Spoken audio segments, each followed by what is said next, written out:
इस वीडियो में हम लोग देखेंगे हाफ वेव रेक्टिफायर के बारे में। तो हाफ वेव रेक्टिफायर होता है, तो सबसे पहले रेक्टिफायर जो होता है वो AC टू पल्सेटिंग DC में कन्वर्ट करता है, यानी कि DC कन्वर्टर कह सकते हैं। लेकिन अगर बात आती है कि प्योर DC कन्वर्ट करता है तो नहीं, ये इसमें रिपल्स रह जाते हैं, यानी कुछ AC कंपोनेंट रह जाते हैं जिनको रिमूव करना होता है। रिमूव करने के लिए हम आगे फ़िल्टर के लिए चाहे हम कैपेसिटर यूज़ कर सकते हैं, इंडक्टर यूज़ कर सकते हैं, तो वो आगे ही बात करेंगे। अभी हम देखते हैं कि हाफ वेव रेक्टिफायर क्या होता है। तो सबसे पहले आप देख पा रहे होंगे ये होता है ट्रांसफार्मर। ट्रांसफार्मर जो होता है ना, वो 2 टाइप्स के होते हैं, एक स्टेप अप होता है, एक स्टेप डाउन होता है। तो अब पूछेंगे स्टेप अप ट्रांसफार्मर क्या होता है।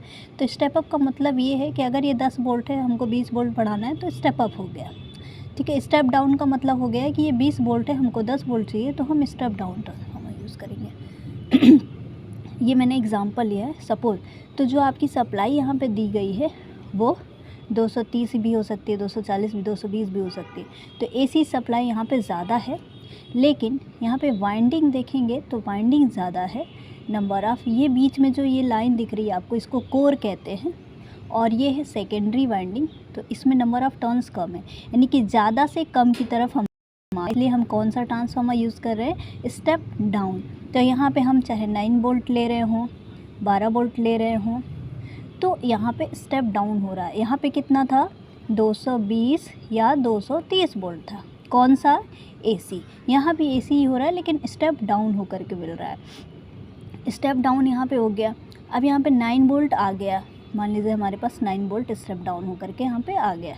सेकेंडरी वाइंडिंग का जो एक तार है, हमने डायोड के, ये डायोड है, तो डायोड की भी वर्किंग समझ लीजिए कि जो डायोड होता है वो 1 डायरेक्शनल डिवाइस होता है, यानी कि सिर्फ और सिर्फ फॉरवर्ड बायस में। फॉरवर्ड का मतलब सीधा चलना है, यानी सीधा चलने का मतलब कि जो एनोड होता है ये P साइड होता है इधर, और ये होता है कैथोड, ये N साइड होता है, यानी कि एनोड को पॉजिटिव टर्मिनल। अब इसमें पॉजिटिव नेगेटिव कहाँ से आ गई, तो भाई ये AC है।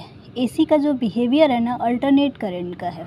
तो अल्टरनेट करंट का मतलब ये हो जाएगा कि यहाँ पे हम दे रहे हैं AC, तो ये पॉजिटिव साइकिल हो गई, ये नेगेटिव साइकिल हो गई। तो जब ये पॉजिटिव साइकिल इसको मिलेगा डायोड को फर्स्ट हाफ साइकिल में डायोड क्या हो जाएगा, फॉरवर्ड बायस में, ठीक है। ये है लोड, तो करंट की डायरेक्शंस क्या होंगी, इधर से ये, ठीक है।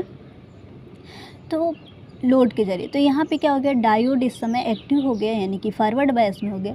तो अब आपको इसका आउटपुट मिलेगा किस में, फर्स्ट हाफ साइकिल में। फर्स्ट हाफ साइकिल में सर्किट हमारा क्लोज हो जाएगा, यानी डायोड जो है एक बंद सर्किट की तरह, क्लोज सर्किट की तरह काम करेगा। तो जब क्लोज सर्किट की तरह काम करेगा तो कुछ सर्किट इसका ऐसा बनेगा, इस तरीके से इसकी सर्किट बनेगी। तो फर्स्ट हाफ साइकिल में यहाँ पे देखेंगे, फर्स्ट हाफ साइकिल में डायोड क्लोज सर्किट की तरह काम करेगा। लोड ऐसे ही है, AC यहाँ पे सप्लाई, ये ट्रांसफार्मर वाली। तो यहाँ पे हमको सिर्फ यानी कि एक पल्स आउटपुट हमको यहाँ पे मिल जाएगा। तो हाफ वेव रेक्टिफायर में डायोड पॉजिटिव हाफ साइकिल में आउटपुट देता है। तो हम ये कहेंगे कि आउटपुट बराबर इनपुट बराबर, यानी कि इनपुट आपने दिया वो आपको आउटपुट में मिला। कब, जब डायोड फॉरवर्ड बायस में था। लेकिन जब आप निगेटिव साइकिल की बात करेंगे, तो निगेटिव हाफ साइकिल, ये वाली निगेटिव हाफ साइकिल में देखेंगे कि ये जब साइकिल चलेगी तो यहाँ पे पोलैरिटी चेंज हो गई। अब पोलैरिटी चेंज हो गई तो इसमें क्या हो रहा है कि डायोड जो है ओपन सर्किट की तरह काम करेगा। यहाँ पे देखेंगे कि ओपन सर्किट है, तो डायोड यहाँ पे ओपन सर्किट की तरह काम करेगा, ठीक है। तब सर्किट ओपन हो गया, तब इसमें कोई आपको डायोड में आउटपुट, डायोड के ज़रिए आपको कुछ नहीं मिलेगा। तो यहाँ पे लिखेंगे हम कि जो आउटपुट होगा वो 0 मिलेगा। क्यों, क्योंकि डायोड रिवर्स बायस में वर्क ही नहीं करेगा, ठीक है। तो ये हाफ वेव रेक्टिफायर है। अब आते हैं कि ये जो हमको आउटपुट मिला है ये पल्स में मिला है, हमको DC तो दिख नहीं रहा है। तो हमारे हिसाब से तो DC ये AC होता है, और ये हमारे हिसाब से DC होता है ना। तो DC स्मूथ लाइन तो मिले नहीं है। तो अब ये जो कंपोनेंट रह गए हैं, यानी कि स्मूथ लाइन तो मिली नहीं है, तो स्मूथ लाइन मिलने के लिए हम क्या करेंगे कि यहाँ पे सर्किट में चाहे तो हम एक कैपेसिटर